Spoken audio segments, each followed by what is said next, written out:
শিবকে নিয়ে গেলাম আজকে একটু চুলটা সেভ করিয়ে দেওয়ার জন্য। এখানে ওর চুলটা অনেক বড় হয়ে গেছিলো, এবার কানের ওপরে পড়ছিলো, ওর খুব অস্বস্তি হচ্ছিলো, তাই জন্য ওকে সেলুনে নিয়ে যাওয়া হয়েছে। তো চুপচাপ বসে আছে ও, ওকে দুবার ন্যাড়া করা হয়েছে ওকে, ও একবারও কাঁদেনি।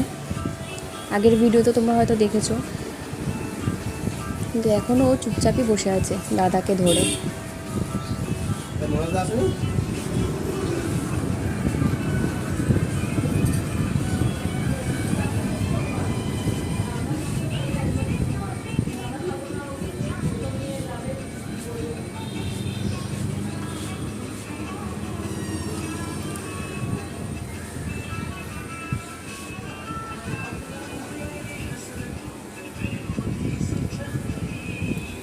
এই ফার্স্ট টাইম ওর চুল কাটার জন্য ট্রিমার ব্যবহার করা হচ্ছে, কারণ আগেও তো দুবার ন্যাড়াই হয়েছিল, সেই জন্য ট্রিমার লাগেনি।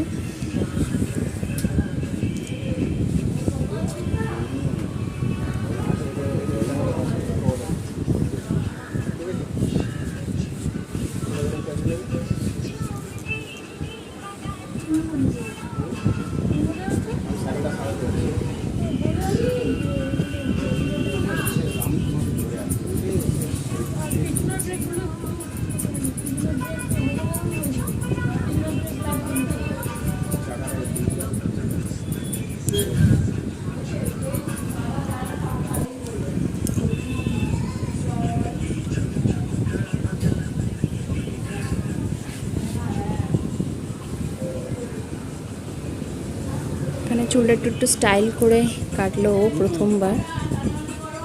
এই যে দেখো ফাইনাল লুক, খুব হাসি বেরিয়েছে, আবার নিজেই আয়নায় দেখে বলছে